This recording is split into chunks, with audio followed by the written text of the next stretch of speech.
Good morning, everyone. Thank you for being here for the regular County Council November 27th, 9:30 a.m. meeting. I would like to call the meeting to order at 9:30 a.m. Just to pass along, we have a few absences this morning. Councillor Calahoo and Councillor Stasiak are currently attending the FCSS conference, and Councillor Kapitaniak sends her regrets. I'd like to start today with the land acknowledgement. We acknowledge Athabasca County is located on First Nations Treaty 6 and Treaty 8 traditional territory. We respect and honor all First Nations, Métis, and Inuit peoples' connection to these lands, their history, language, and culture. Before we go forward with the approval of the agenda, I understand there are a few items to be added. One item is under 9.1, which is the divided highway speed limit survey from the Transportation Economic Corridors.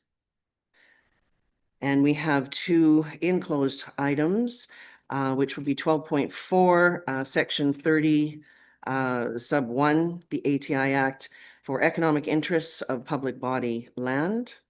And item 12.5, Section 29, Sub 1 for the ATI Act, advice from officials. I think that's all, unless anybody else has any additions or deletions. Okay, so before we go to the motion, we will go around the table for councillors to choose the items they wish to discuss. The items that I know that must be discussed are 2.1, 4.1, 4.2, 4.3, 6.1, 7.1, 7.2, 7.6, 7.9, 7.11, 7.12, and 7.16, as well as 8.1A, 8.2, and our last item, the closed session items 12.1 through 12.5. Are there any further? Please go ahead, Councillor Deputy Reid Mintz. I'd like to put on 7.4. Okay. I don't know why, but 7.7. You said 7.9? Yes, 7.9, I said, yeah. And 7.11. 7, I'm sorry? 7.11? Yeah, that's there. Oh, that's there already? You Oh, bet. okay. Perfect. Yeah. Thank you. Please go ahead, Councillor Hall. 7.13. 7.3. 1.3. Oh, pardon me. 1.3. There we go. Are there any others? We're good to go. I'll run through these again if I may. All right, so we have 2.1, 4.1, 4.2, 4.3, 6.1, 7.1, 7.2, 7.4, 7.6, 7.7, 7.9, 7.11, 7.12, 7.13, 7.16, 8.1A, 8.2, 9.1, and all of our closed session items 12.1 through 12.5. If that's good to go, Councillor Chamzik would like to approve the agenda as discussed. All those in favor? Any opposed? I see none, 6 and 0. Thank you. All righty, with being in our delegation doesn't begin until 10 a.m. We'll go forward to item 6.1, which is on page 61 of your agenda package, which is bylaw 032-2025 land use bylaw amendment for South Northeast 36519 west of the 4.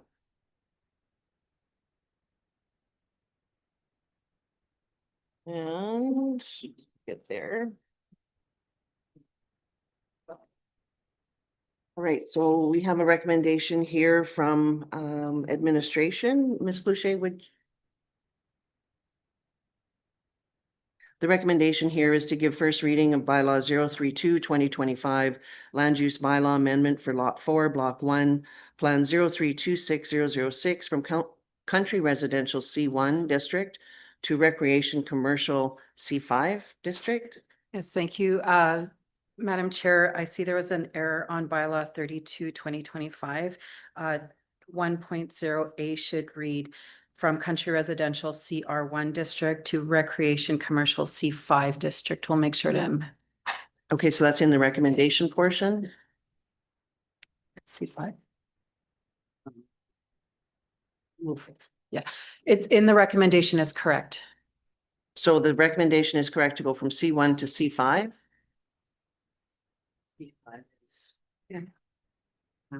Oh, sorry. Yeah. Sorry, Madam Chair. The recommendation should be to campground commercial C5. Not recreation commercial. So the recommended motion should be to give first reading of bylaw 032/2025 land use bylaw amendment for lot 1.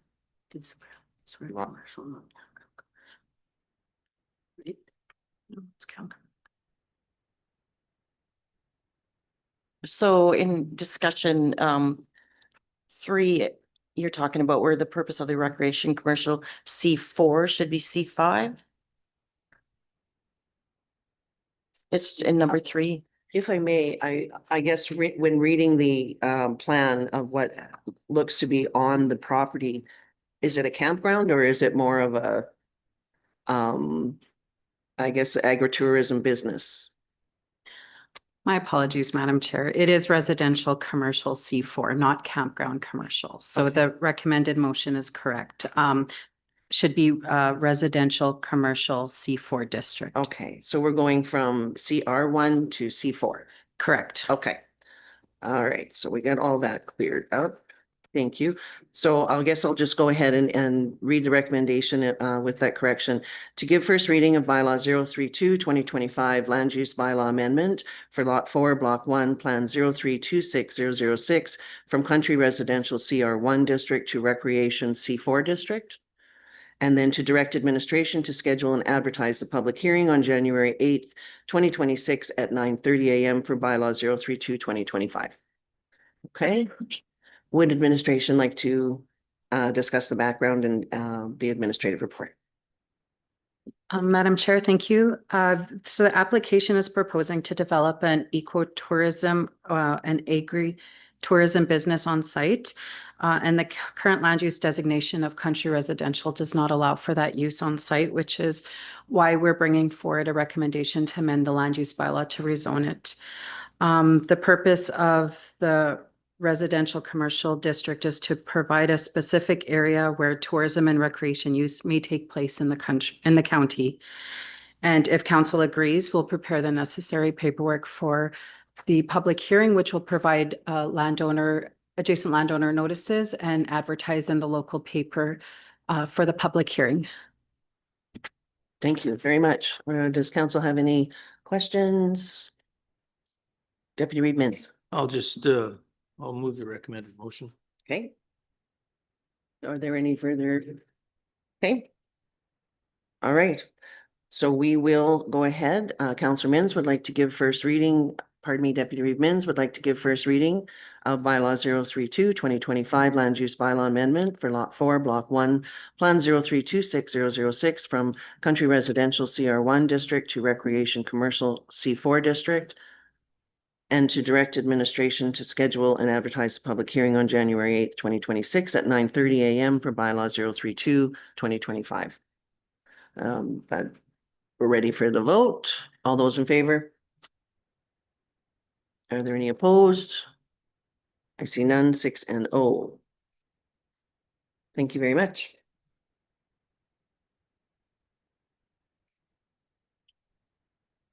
And we will go to item 7.1, policy 9100, fire department equipment and services on page 72 of your agenda package. And we have a recommendation here that council approves the revised policy 9100 fire department equipment and services as presented. And I see Chief Chalapai has joined us. Would you like to go ahead and discuss the background and the report? Well, thank you, Madam Reeve. This is, as it's noted in the report, the first of a few policies we have to bring forward regarding our mobile fire service fleet. As previously mentioned, currently we estimate we have roughly $27 million in capital liabilities in terms of vehicles and equipment. And this policy is the first step in really helping us work on a good capital plan.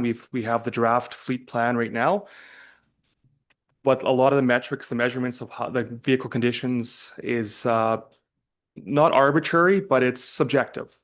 This gives us an objective measurement tool to actually allow us to properly build out that fleet plan. It also incorporates some maintenance requirements, which will help us extend that fleet plan as long as possible. Ultimately, we want to run an economical fleet here. We don't want to be replacing fire trucks for the sake of replacing them. There needs to be a rationale behind it. Because honestly, in the last 5 years, we've seen apparatus prices double, in some cases triple. A truck that was $600,000 in 2018 is now 1.5. So this is a huge liability of the county. So we want to make sure that we have it right and that we're managing it well. And this is the first piece of the pie when it comes to, or puzzle when it comes to that. This policy also addresses two other kind of burning issues in the fire service, contributions into the fire service. So currently, we even last year we had a vehicle donated into a fire hall. Well, that comes with maintenance requirements and costs. So managing donations, or at least capital donations, is identified in here.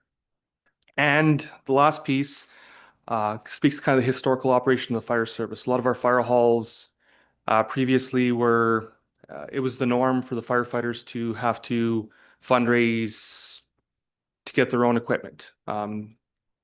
So there's a lot of contributed assets in the county where our volunteers have done the work. They've done the casinos. They've found the money to buy the apparatus. And what we've tried to do here is recognize those contributions, as a lot of those pieces of equipment hit end of life now, and the county's taking over and replacing those assets. We're not expecting our volunteers to go back out and basically panhandle for equipment. We need to provide them the equipment.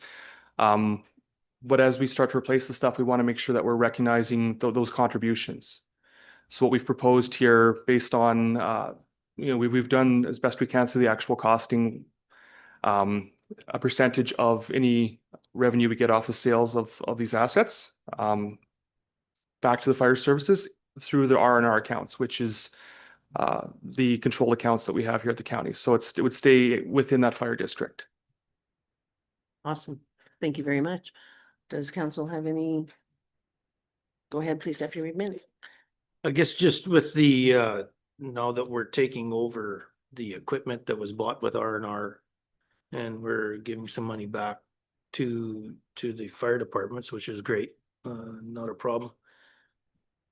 There's mechanisms in there now that they can't go ahead and buy other equipment just out of the blue that maybe doesn't need to be needed or something like that.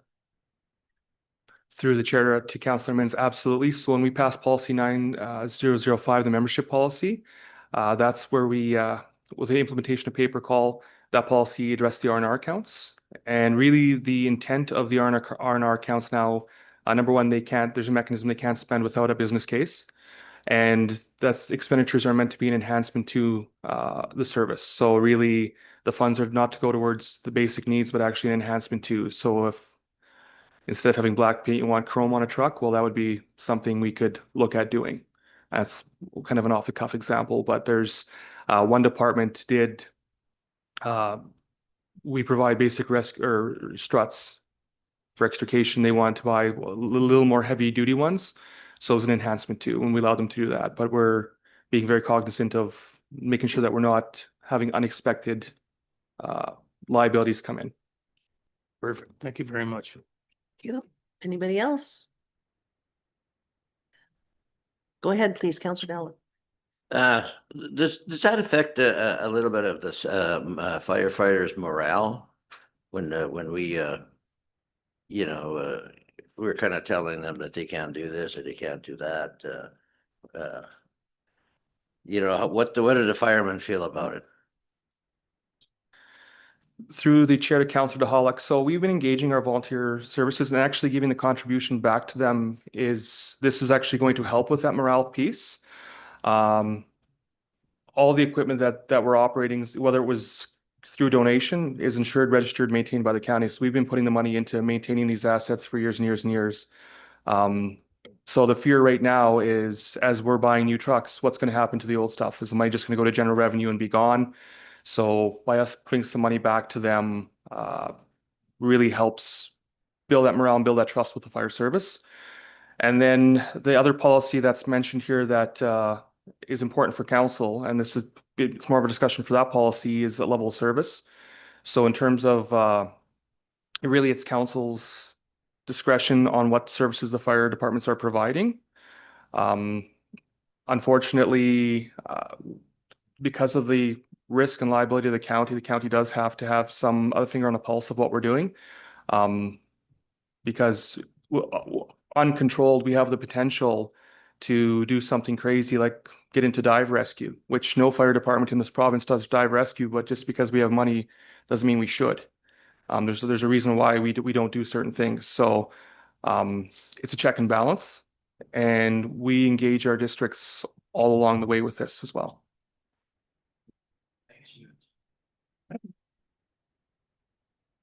Okay, Councillor Chamsick? Yeah, I really feel that this really helps with morale. I mean, it's all the appreciation of the past, definitely coming back forward towards those members and halls. I think all in all, it's a really well thought out policy. And I thank you very much for the time and effort put into this. Thank you very much. Anybody else?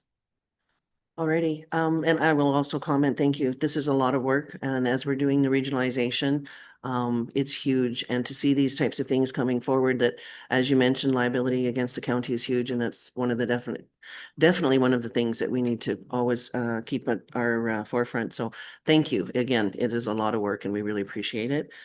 Does anybody want to go forward with recommended motion? Deputy Reeve Minns would like to approve that, go ahead, yeah. Deputy Reeve Minns would like that council approve revised policy 9100, the fire department equipment and services as presented. If we're all ready for the vote, all those in favor?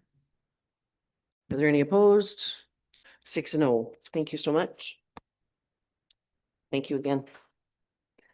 We have item 7.2 coming up, which is clearing of undeveloped road allowance, Southwest 1 and Southeast 2, 6519 west of 4, and Northeast 1 and Northeast 2, 6519 west of the 4th on page 88 of your agenda package. I'll get there. And the recommendation here is that council approves the request for clearing the undeveloped road allowances. Would administration like to speak to the report?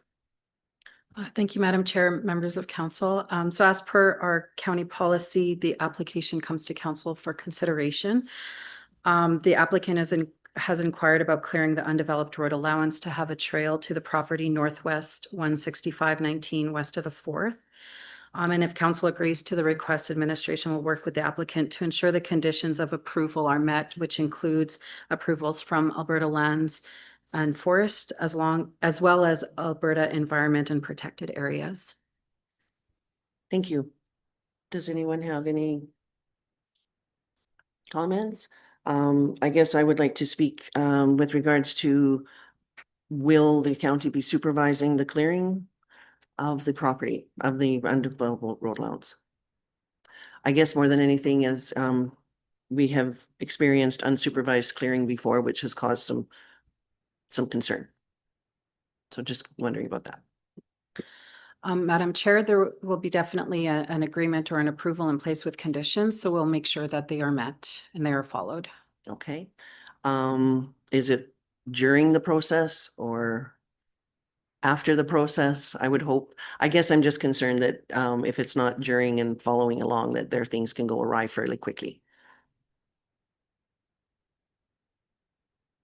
I'll also just add to that, the liability for creating a trail, would that fall back on Athabasca County? So if it's not only this landowner that's using this trail, it's on an undeveloped road allowance, which would maintain ownership to the county, where would the liability fall should something happen?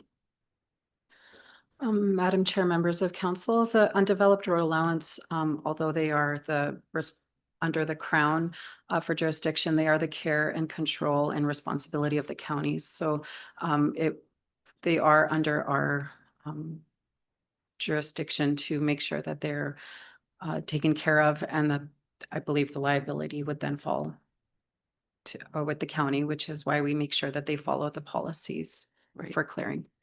Okay. I guess the liability for use after the fact opens it up to others as well, using that particular section. So I do have concerns about that. But would any counselor like to put forward a motion? Counselor Chizen? Okay, Counselor Chizen would like to put forward the recommended motion. Is there any further discussion? Please go ahead, Deputy Reed Mintz. Yeah, now that that point's been brought up, that's actually a very good point, because they're not asking to build a road along there until they want to maybe develop it or something like that. But is there a chance that they could come back to us, or come back to the county and say, okay, I need a hole filled? Like, is there a chance that they could come back there so I could gain access down here, because it is now a trail? That actually brought up a very good discussion, just due to the fact that I never thought of it that way, that all of a sudden now we have a trail going in there. Is there a way that they can get us to put gravel? Madam Chair, yeah, we've got hundreds or perhaps into the thousands of miles of undeveloped road allowances that have trails on them in this county. They could ask us on every one of those. And I think it has to do with our policy on what level of service we provide on Okay. undeveloped road allowances. And are we adhering to the policy? And this area certainly needs more work. Beyond this, we know we've got lots of people that have built structures and cabins on undeveloped road allowances. This policy affects us administratively every week. So we intend to elevate that and make it a council issue. And we need some policy work done on this. Okay. And so, of course, anyone can ask at any time for the county to do something on an undeveloped road allowance or a developed road allowance. And we follow policy and assess them in accordance with the level of service policy. And we follow the act, which means we have duty of care and attention. So if we became aware of an imminent safety issue, we probably have a duty to act in so much as the policy tells us to. If it's not a safety issue, we may not. So every time it's an issue, yes. No, that's good. It's a good conversation. Thank you. Thank you. Anyone else? Okay, Counselor Chizen would like to move that council approve the request to clear the undeveloped road allowance located between Southwest 1 6519 west of 4 and Southeast 2 6519 west of 4 and Northwest 1 6519 west of 4 and Northeast 2 6519 west of 4. If we're ready for the vote, all those in favor? 1, 2, 3, 4, and opposed? So that is 5 and 1. Thank you. We're moving to item 7.4, Resource Management Partnership, Westlock, Barhead, and Athabasca on page 100 of your agenda package.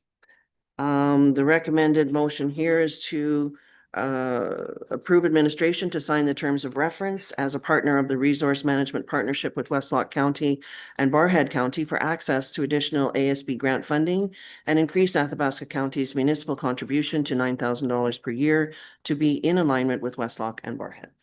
Go ahead, please, Deputy Reed Mintz. I would like to move the motion forward.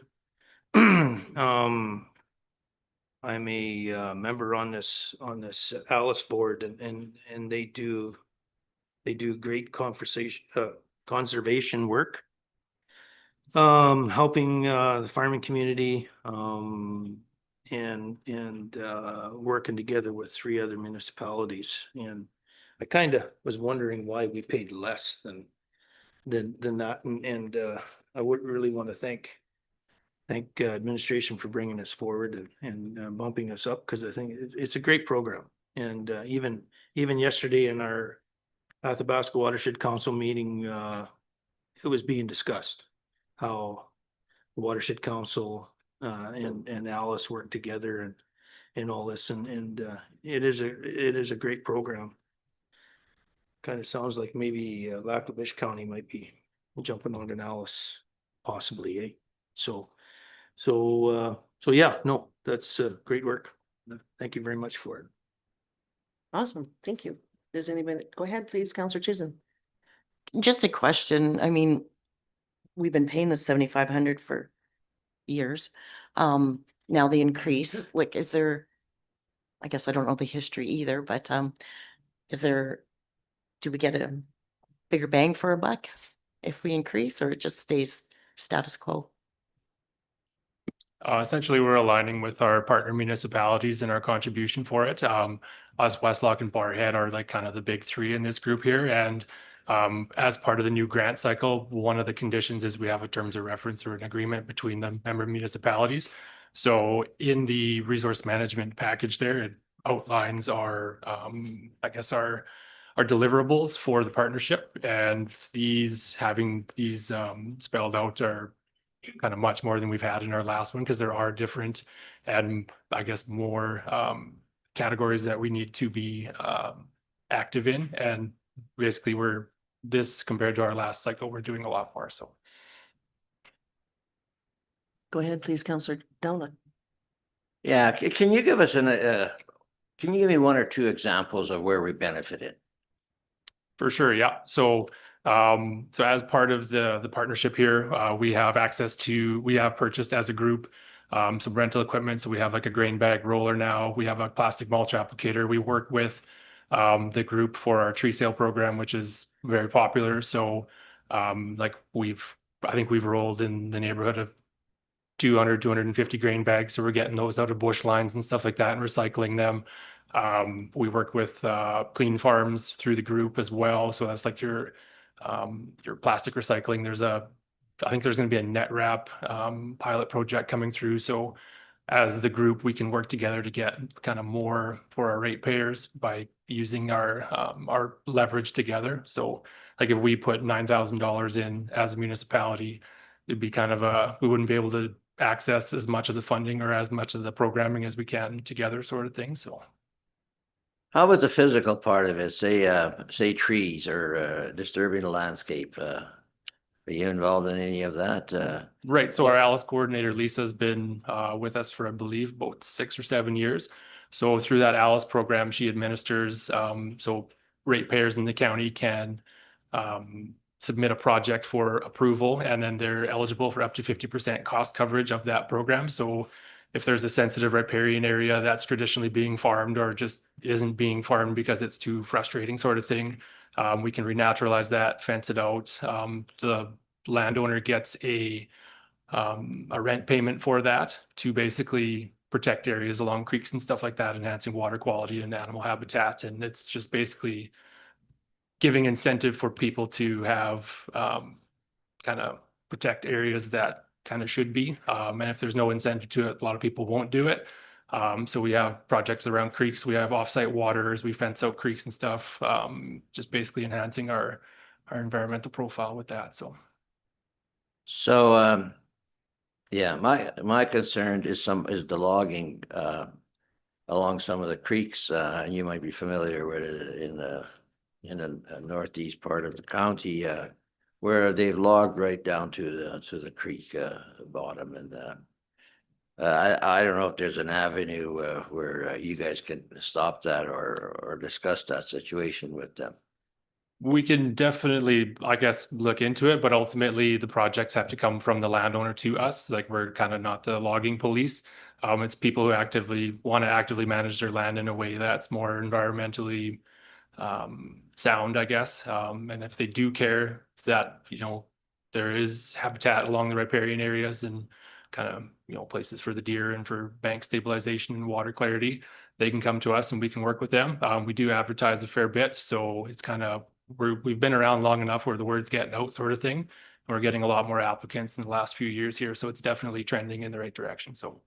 So can a complaint be made by a non-landowner or a neighboring, It's not necessarily like a complaint-based policing program, but there's, I guess, Alberta Environment has restrictions on where you can log, I guess, for riparian areas and wetlands and stuff like that. So that would be more to the province, but we're basically looking for, you know, active participants in protecting private land, so. thank you. Yeah. Go ahead, please, Councillor Chamzig. For those members that are ASB members, a lot of the time, especially our ASB conference should be coming up here in February. There's a lot of presentations and stuff that go more into the clean farms. These partnerships between all of us have been really good for the region, such as the grain bags and helping with environmental needs as well. So I think it's a really great idea personally, and I totally support this. Thank you. Are there any, pardon me, are there any other comments, questions? Okay, I think we're gonna get ready for the vote as we're coming up to our delegation. Deputy Reeve Mins would like to approve the administration to sign the terms of reference as a partner of the Resource Management Partnership with Westlock County and Barrhead County for access to additional ASB grant funding and increase Athabasca County's municipal contribution to $9,000 per year to be in alignment with Westlock and Barrhead. If we're ready for the vote, all those in favor? Are there any opposed? No, 6-0. Thank you very much. Appreciate it. And we are at the point now, is our delegation ready to go? If we could just take a few minutes to bring our delegation in and get settled, we'll just go into recess for 3 minutes, please.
you want to put your microphone on?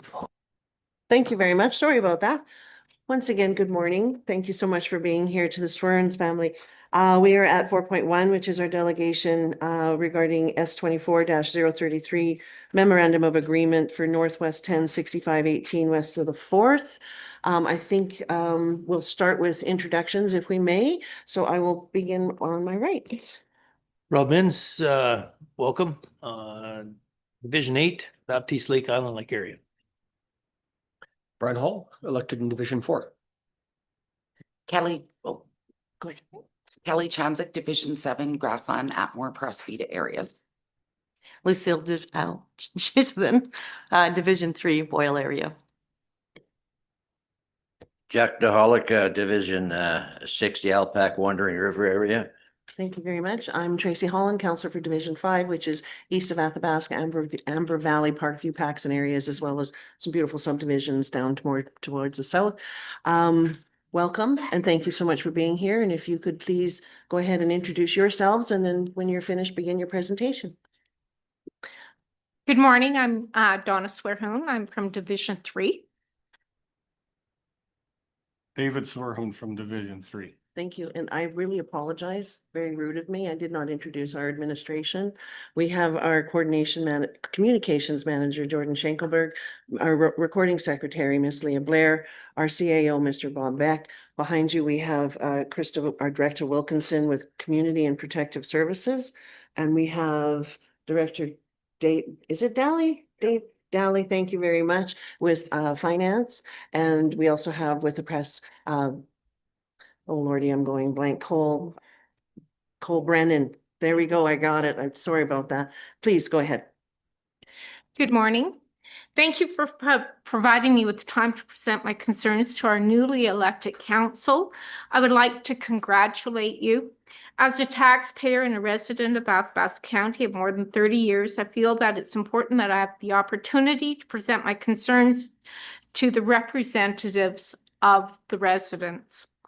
The reason for my presentation is to request amendments to the Memorandum of Agreement between Athabasca County and myself regarding the subdivision application S24-033 to ensure that both parties of the agreement are treated in a fair and equitable manner, which will protect myself as the landowner and will provide additional resources to the taxpayers of Athabasca County. One of the conditions for the subdivision approval of S24-033 is to develop a dedicated portion of the lands for the purposes of constructing, extending, or widening a public roadway or a ditch along the existing road known as Amos Road. The county requires a 17-foot road widening along both the western and eastern boundary of the existing road plan 896MC, which is labeled as Amos Road.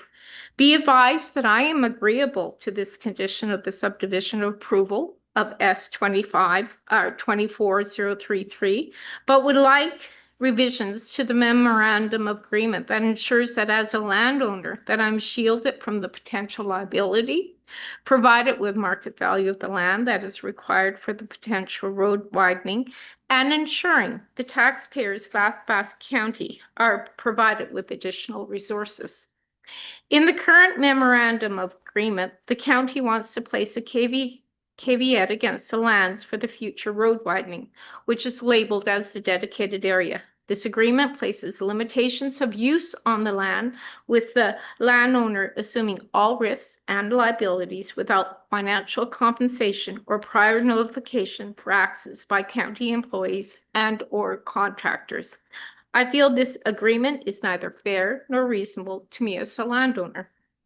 I feel that it's important that Athabasca County's Memorandum of Agreement must document and assume all liability of risk and use for the area that's known as the dedicated area in the Memorandum of Agreement, or caveat, to be placed on Northwest 106518 west of the 4th, including Athabasca County employees and/or their contractors and/or equipment when accessing and/or working on the dedicated area.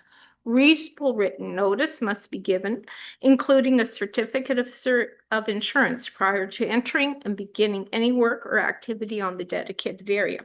The conditions stated in the current memorandum of agreement provides the county the right of use or ownership without paying for the lands and or assuming any risk or liability, which is unacceptable as the current owners assume all liability without indemnification.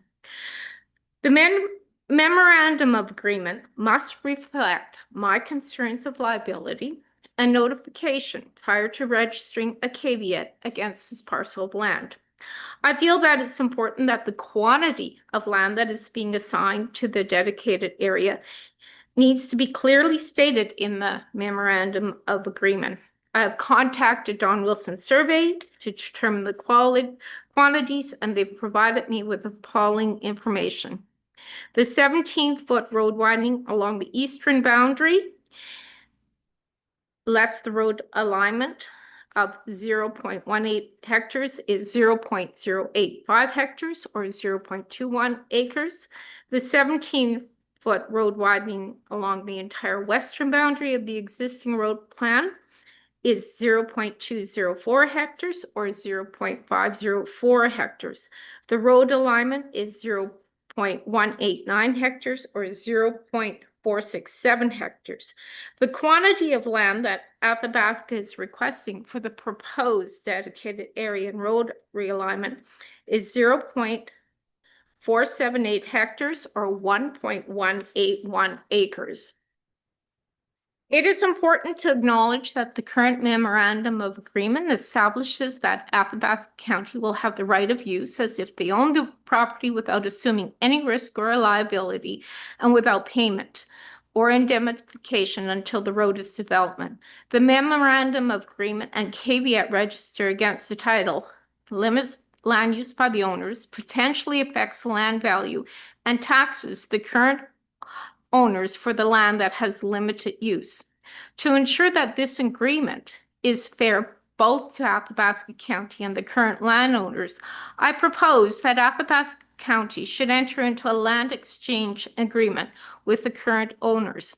Athabasca County will become the owners of the land described as the 1.181 acres dedicated area within Northwest 1065-18 West of the 4th, as stated in the memorandum of agreement, in exchange for the 1.14 acres that is legally known as 495 MC 19R within the same quarter, Northwest 1065-18 West of the 4th, to the current owners of the dedicated area. This exchange of land will ensure that taxpayers will own the land when the road is to be developed without losing any revenue for the purchase of the land. It will reduce administration and development costs. It will maintain access to an existing trail that is used by the residents of Amisk Lake Estates and Pelican Beach, and will provide the taxpayers of Athabasca with an annual revenue from the property tax from the area known as 495 MC 19R. Athabasca County will also be receiving an additional 0.4 acres at no cost to the taxpayer. The current owners will refund the monies paid for the road alignment to Athabasca County as the check was mailed without explanation of issuance. If Athabasca County is not prepared to enter into a land exchange agreement at this time, then I propose that the current owners are provided with a written agreement prior to the registration of the caveat and includes as a condition of the memorandum of agreement, which states that the owners of the dedicated area will be provided with two options for compensation for the dedicated area less the road alignment area. Specifically, option 1, the owners will be given the opportunity to enter into a land exchange for the dedicated area less the road alignment from 495 MC 19R or 495 MC 18R within Northwest 1065-18 West of the 4th. The quantity of the land to be exchanged is 0.71 acres or 0.289 hectares. Option 2, the owners will be compensated for the dedicated area less the road realignment at standard rate for the 0.714 acres or 0.289 hectares that will be used for the road development from the dedicated area. Be advised that the municipal reserve 19R is an area which contains mature poplar trees that are potentially at the end of their life cycle. Many of these trees are hazardous as they've been blown down in windstorms, leaving rotting logs, scattering the floor of the forest, leaning against other trees with broken tops or widowmakers that have the potential to fall, causing damage to property and or people. The area has become a potential fire hazard and liability. This land exchange would remove the liability and costs from the county, with the new landowners assuming the costs and liability to remediate the situation.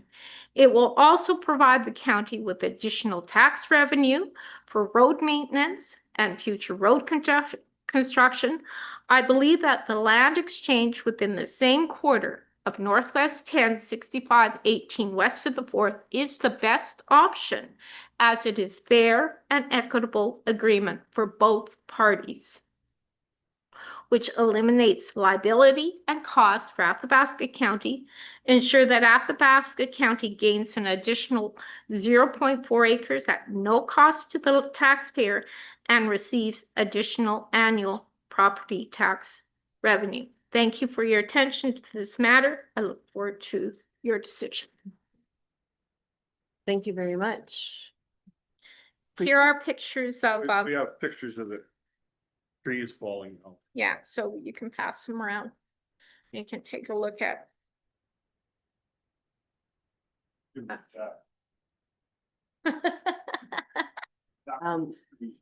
Appreciate this, that you're bringing these forward, and we will pass those around. Does council have any comments, questions they would like of our presenters? We have approximately three or so minutes left of the allotted time for the presentation.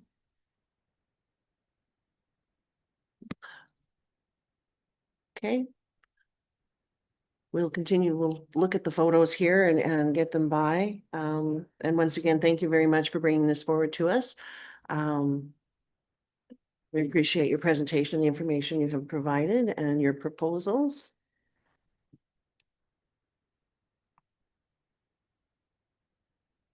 Okay. Thank you.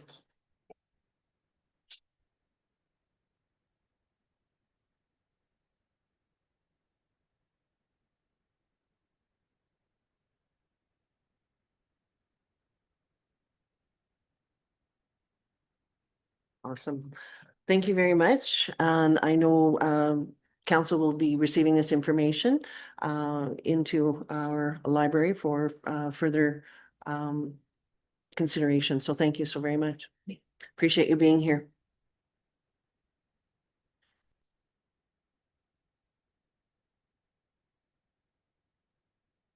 We'll just give everybody a few moments. We do have, next coming up is our 10:30 delegation, but if we have a few minutes here. Pardon? Oh, okay, sorry, I thought maybe you might get getting my attention. Maybe if we can go on to 7.6 before our next delegation.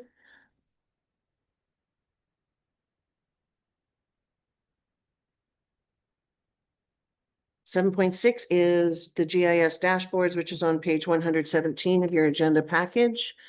And I just wanted to mention in this particular one, will there be a presentation on this CAO back, or is the presentation is in the package? On 7.6, it's in the package. It's in the package. Perfect. Okay, so I'm sure Do everybody. we have more? Oh, yeah, she's gonna do an interactive thing using the actual website, so. Okay, do we have time to do that before our next Yeah, I'm just gonna ask that. Do we have time before our next We delegation? only to do have that? 11 minutes. Do we have time to do it, or would we be better off later? Okay. Okay, I'd move we perfect. table this Yeah. and move on to 7.7. Yeah. Well, actually, I was just gonna say, maybe we can recess for everybody to take a moment before our next delegation. So if 10 minutes works for everyone, We'll return just before 10:30, so 10:29 to be seated. Wonderful.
Good morning, everyone. We are back from our recess. We are at 4.2, which is our delegation from the Athabasca Landing Trail Steering Committee, Monook to Perryville Trail. We will start with introductions of council and our admin. If we can start on my right, please. Good morning, Rob Mintz, Division 8, Baptiste Lake Island Lake area. Good morning, Brian Hall, Counselor for Athabasca County and elected in Division 4. Kelly Chamzak, Division 7, Grassland, Atmore, Prospita areas.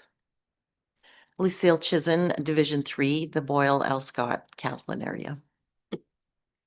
Good morning, Jack DeHolick, Division 6, Alpac Wanery River area. And again, good morning, and thank you so much for being here and welcome. I'm Tracy Holland, which is Division 5, Council for Division 5, which is east of Athabasca, reeve of the county. We also have with us our Communications Manager, Jordan Schenkelberg, our Recording Secretary, Miss Leah Blair, our CAO, Mr. Bob Beck. Behind you, we have our press with Mr. Cole Brennan. And if you would also like to go ahead and introduce yourselves to everyone, that would be great. Thank you for having us today. I'm Jason Pfeiffer, and I'm a consultant working on the project for the Athabasca Landing Trail. So we will introduce our delegation. We have Gerald Rhodes as the Executive Director of Alberta TrailNet. I don't know if you wanted to introduce yourself. Last time I sat at this table was 3 years ago in a different role with the rural municipalities of Alberta. So pleased to be here. Thanks. And then beside me, I have Patrick Ty, and we will just allow him a minute as well. He's representing the Athabasca Landing Trail Steering Committee, and we'll just let him give a brief introduction to the steering committee as well. Thank you. So I currently chair the steering committee, as well as Fred Welton is a member of that steering committee and Alberta TrailNet as well. So just appreciate the beneficial mutual agreements and actions between the county and the steering committee. And hopefully moving forward, after we hear this discussion, there'll be more benefits. Awesome. Thank you so very much. Appreciate it. Once again, thank you so much for being here. And please go ahead. And then sitting behind me, we have Fred Wilton, who's the VP of Trail Development for Alberta TrailNet. Work for the provincial government for the Grassland Trail Coordinator. Fantastic. Thank you again for all being here and traveling in this weather today. And then, so as I mentioned, I'm Jason Pfeiffer. I have a firm named Pfeiffer Design Associates, or PDA for short. And my client here today is Alberta TrailNet. They're supported by federal and provincial grant funding for this trail work that we're doing. This is also in association with the Athabasca Landing Trail Steering Committee. On the project, we have sub-consultants as well. So we've got a transportation sub-consultant, geotechnical sub-consultant, and environmental sub-consultant who's all had involvement in the work that is before you and that we're providing a summary of today. We'll go over a little bit of a project scope introduction. So the Athabasca Landing Trail, the section under study, is roughly between Munich and Perryville, and it's 4.5 kilometers in length. And our scope was to study the existing trail conditions that are there, engage landowners and the community on potential improvements and enhancements to the trail, and propose improvements, explore options, and then carry out the detailed design, which I trust that you've all received as part of our council package. We'll just go through a little bit of a background of the trail before we get into and cover some more of the process. So the original landing trail was established in 1876, and it was a road that connected Fort Saskatchewan to what was then Athabasca Landing. Today, the trail is part of the larger Trans-Canada Trail. And the segment which we studied is one of the least altered and natural segments of the corridor. Many other of the sections of the trail have been superseded by roads. So we have a unique area of the trail under study. The Alberta TrailNet Society and the Athabasca Landing Trail was formed in 1989, and it's a not-for-profit charitable organization. It's governed, as we introduced, by the steering committee, which has representatives of the 5 municipalities along the trail, and is also supported by regional trail groups, including the Athabasca Recreational Trails Association. In 2024, in October, the 5 municipalities signed a memorandum of understanding and included scope to review and implement components of a 2010 master plan for the trail, highlight key points of interest along the trail, to collaborate on public consultation, planning, design, engineering, and construction and maintenance, and to collaborate and explore opportunities in tourism, recreation, and economic development. One key thing to mention is each municipality should explore funding, easements, and approvals. We're a part of that agreement as well. So.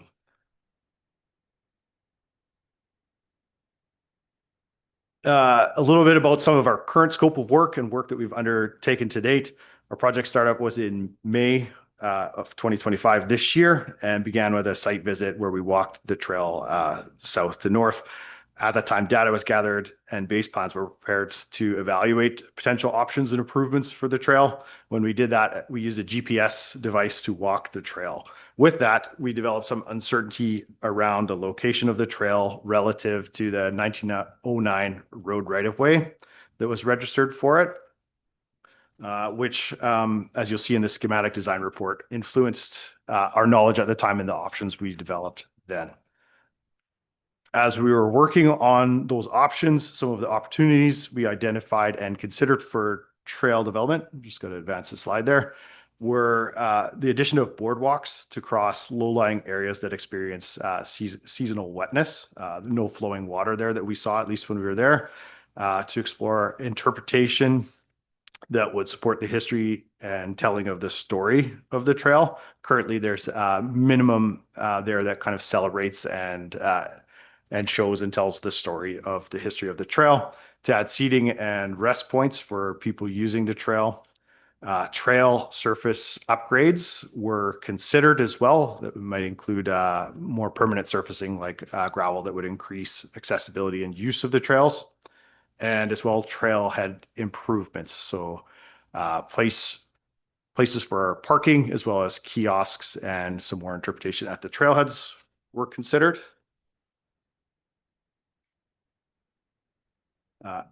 In June of 2025, we completed engagement, which began first with one-on-one conversations with the landowners who live along the trail and are stewards of the trail. It's important to acknowledge that the landowners there have been the primary stewards of the trail for many, many years and are deserving of thank you for investing much time in clearing, mowing, and maintaining the trail. And without them, the trail would probably not be there. It would have probably been overgrown and lost. Through those conversations, we also developed an understanding that there were opposition to significant trail upgrades. So there's a strong preference expressed to preserve the trail in its natural current state as much as possible. And things like benches, seating, waste receptacles, and the parking areas were generally opposed. There were support for increased interpretation and celebration of the history and boardwalks at the water crossings, and a desire to restrict the use of the trail to non-motorized uses. The trail is already authorized in that way. It is supposed to be a non-motorized trail, which we had heard is sometimes infringed upon by motorized uses. So, and with anything moving forward, there was ongoing concerns around safety, privacy, the potential for fires and things to start in an area where that's a risk. And yeah, a desire for increased enforcement of the non-motorized uses.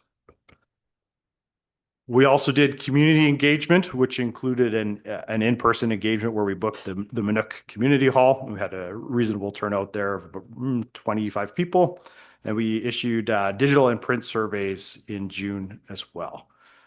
Among the community, there was broader support for some more of those improvements for parking, interpretation, seating, and facilities. We also had a good conversation with one of the ancestors of Billy Ludit, who I'm sure many people are somewhat familiar with as an important story in the history of the trail. as a Métis who worked for the Hudson's Bay Company and ran the trail to warn of an impending flood. So it's a very unique and significant story to the trail with Indigenous significance. And this information is recommended to inform the future story and interpretation if and when trail improvements are implemented.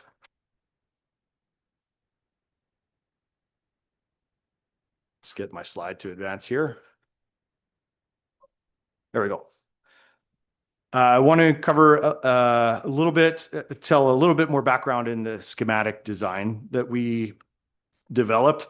Early in the project, we mentioned the uncertainty around the alignment of the trail. So you'll see in the schematic design report, at that stage, we proposed two different options. One of them was to realign the trail wholly within the legal entitlement for the trail. Another was to fix the trail in its what we understood as the existing location, which we thought was outside of the legal right of way and would have involved legal agreements with the landowners to fix the trail in its current location. One other key item to point out is on the northernmost quarter section of the trail, which is I call the nickel property based on the ownership. The 1909 road of right of way does not exist there, as it was closed about 25 years ago. In its place, a caveat exists on that property that allows Athabasca County to enter the property for the rights to survey the location of the Athabasca Landing Trail, and includes a sketch of an alignment on that property, which aligns with where the trail is today.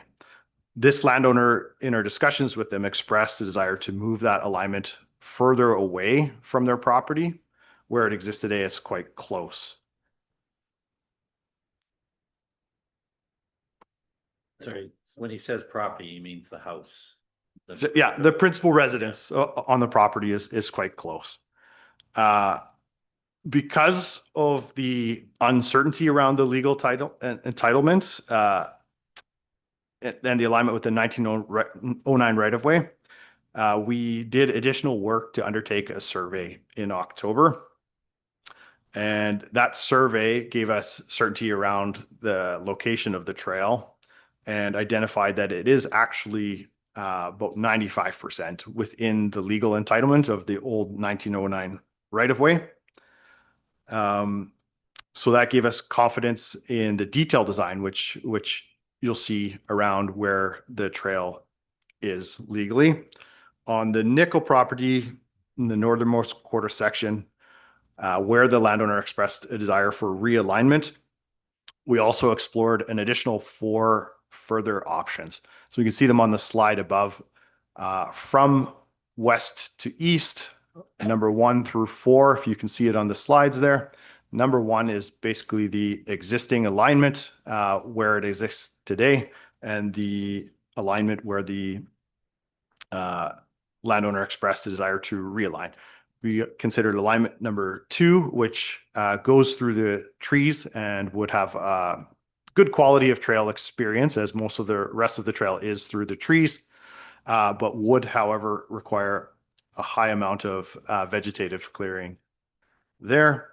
And alignment number 3, which uses some of the pastured area of the nickel property, but also bisects the property as well.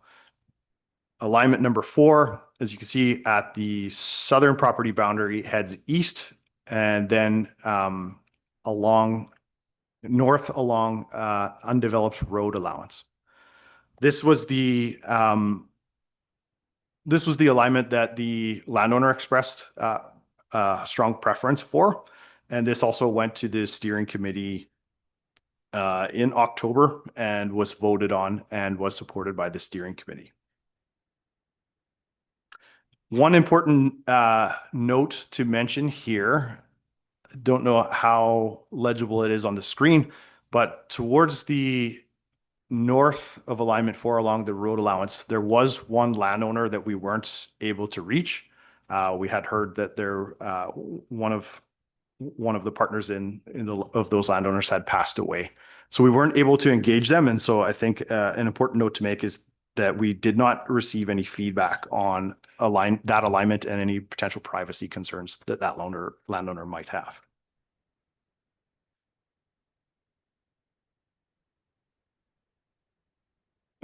Just a few minutes here on the detailed design. So we advanced to the detailed design, which was completed recently. And what we're looking for today, that the council could provide direction on, is approval in principle for the road allowance and easement as it is drawn. It's in alignment with the options developed for alignment number 4 in the schematic design. It increases the distance from the private residence on the Nickel property. The trail experience is maintained. We can use, by keeping this on the landowner's property, we can use an existing tree buffer, and we have future trail protection in the event of the development of the undeveloped road allowance. We have fencing along it for access control, and the landowner has indicated that they would consider this alignment.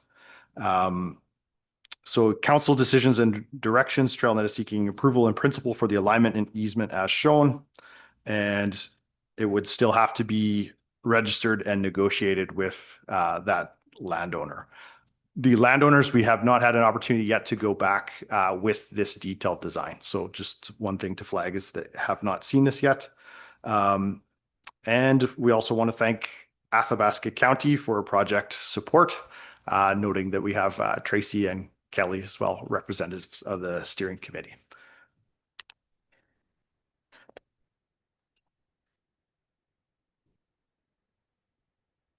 Thank you for your time today, and we look forward to answering any questions that you may have. Awesome. Thank you very much. I know this has been a huge project and an undertaking that's gone for very many months, and I really appreciate the work that you put into this. It is so much appreciated.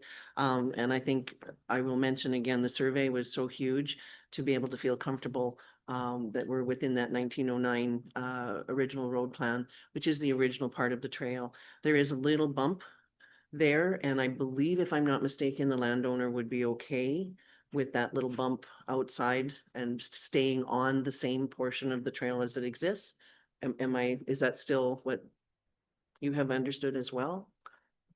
I'd like to ask on which property are you? I believe it was Comries and Audison's was a little bump that is outside of the trail. It's just a little jog, very small amount, if I'm not mistaken. There are about like 2 or 3 sections in the detailed design where the trail goes outside of the property. So we have shown those realigned, but with the detailed design, we have not been able to go back to the landowners yet. But as a design decision, we just made that as a drawing and design decision as probably simpler in terms of the trail itself versus the other option would be needing to go back and discuss with the landowners and potentially register new easements or legal instruments on that property to realign that trail. It still could change, but for the purposes of detailed design, it's a decision that's been made, but we don't have a 100% answer on that yet. Okay. So Awesome. Okay. Thank you so much. Does council have any questions, comments that they'd like to put forth for? Please go ahead, Councillor Chams. I just want to thank all the hard work that was put into this once again. So, thank you. thank you. It's fantastic. Go ahead, please, Councillor Hall. So you said you're looking for approval in principle from the county. Can you just help us understand why you need our approval for anything if this alignment is entirely within the Nickel land base? Like, you're not on county land, so what do you need? Why do you need us? The easement or utility right of way would have to be registered with the county and negotiated By the between. county's name. County be the easement holder. That's right. Yeah. And then I can't see the slide number, but when you were looking at the alignment options, so the option is to move it farther away from one residence, but much closer to another residence who has not been consulted. That's correct. And is there a plan to talk to them? We haven't been able to contact them with the information that we have. Contacting them is something that we can do in the future with the alignment that we have developed, because the legal entitlement does rest on the nickel property. Another option was considered where that alignment could go in the road allowance. So it's deliberately kept within the nickel property. There's legal entitlement for it to be there. And I think an opportunity with a tree stand along that road allowance to provide some privacy and quality in the trail experience to protect that landowner's privacy. But it is still something for sure that's a task for the project as well, to go and consult with that landowner. Can I add to that? So at the north end, I don't know if you can hear me. At the north end, there's you'll see in the diagram, I don't know if it's in your package, but it shows a bit of a curve. And that's to incorporate as many of the trees as we could to create a visual sight break with the house that's on the, I guess it'd be the east side of the road allowance. So as opposed to hugging, it's a 10-meter easement, we actually go in a little bit there just to purposely create a tree stand separation with that property. So hopefully that helps. And as well, that's where a little bit of a node is for the trailhead, the parking is as well, sort of thing. So I thought it was probably important to divert it a little bit to do that. So hopefully that. Yeah, I think there you go. Sorry, exactly. Yeah. So we haven't, we need to meet with you guys and present this. We haven't met with the Nichols yet on this. That would be the next step. And show them this sort of thing. But we think this meets the spirit and intent of what he has. His legal instrument that was in the county's name, and I can't remember, it's about 5-6 years old. It was done fairly recently, that showed the old trail, and that's what he roughly agreed to an easement for. Where was I going with this? So you already have an easement that says it was to basically go on the old trail. So you are doing him a big favor by considering this request and moving it to the other side of the corner. So we're hopeful that he's okay with this little deviation for some trees to create the same sort of separation he wanted from his house for the other neighbor on the other side of the road. We're hopeful he'll be good with that. Yeah, it's a caveat saying the spirit and intent that an easement will be entered at a later date once surveyed. Sort of thing, so. Okay, I really appreciate that. And I also really appreciate the fact that the engagement that was done with the landowners as well as the public, and that it's appreciated and people are respecting the fact that limited development happen and leave it to as natural state as it possibly can. And again, you know, the amount of work that the landowners have put in and continue to maintain the trail is so incredibly appreciated.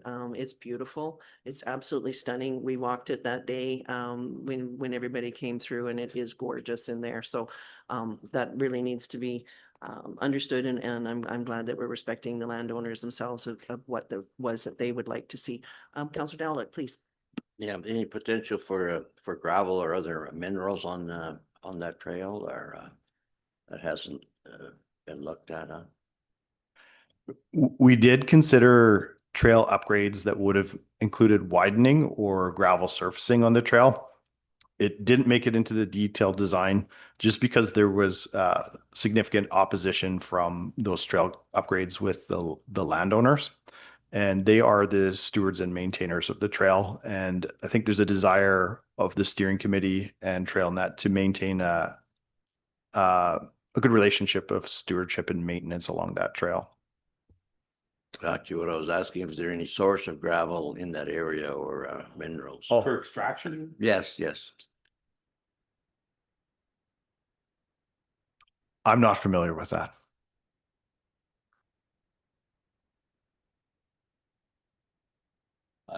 Okay, thank you so very much.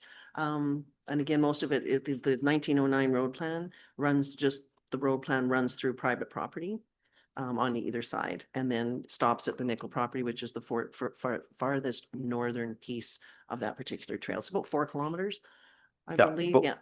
4.5 kilometers Four total and a half trail. kilometers through there. And then of course the trail then exits to a road to, I can't remember the township on that one. And then you know where exactly where it is. So yeah, it comes in on a road, goes through the wildlife, the wild portion of it, the natural portion of it, and then back onto another road and carries on. So as our trail does, it travels road and some natural areas and back to road and et cetera. But again, I think, does anybody have any further comments? We will be bringing this back for discussion later on today in our agenda package. It of course is live streamed as well and recorded, so you are welcome to stay if you like, or check it out on YouTube. Our big channel there, we call it the movie. So you're more than welcome to to check it out there. But once again, I so appreciate you being here, and I really appreciate the work that has gone into this, and look forward to having that discussion here later on today. Thank you so much. And Tracy, may I say we're going to have an Athabasca Landing Steering Committee meeting, I think, next week. December 5th. And so part of that, and this is just a little bit of excitement, we got a new website coming. And I think you're going to be impressed. So hopefully the committee blesses it and maybe in December at some point we can turn this on. We look forward to the county promoting the Athabasca Landing website on your website and giving this thing exposure when it comes out. But I think you'll like when you see the link to this. Oh, that's fantastic. That's been another project we've been waiting for a very long time. So that's amazing that we're getting to the progress stage of actually turning it on. That's fantastic. And just on another note as well, same with the master plan, right? We're working on that one extremely hard as well and updating it. So council will be all given all that information here eventually very soon. So thank you again. Appreciate that. Thank you for your time today. Thank you. All right, we'll take a few minutes if we can, everyone, so we can say goodbye. So, and we do have another enclosed presentation coming up at 11. So if we can just take those few minutes, we'll go into recess. Thank you so very much.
We just, I guess we have quorum.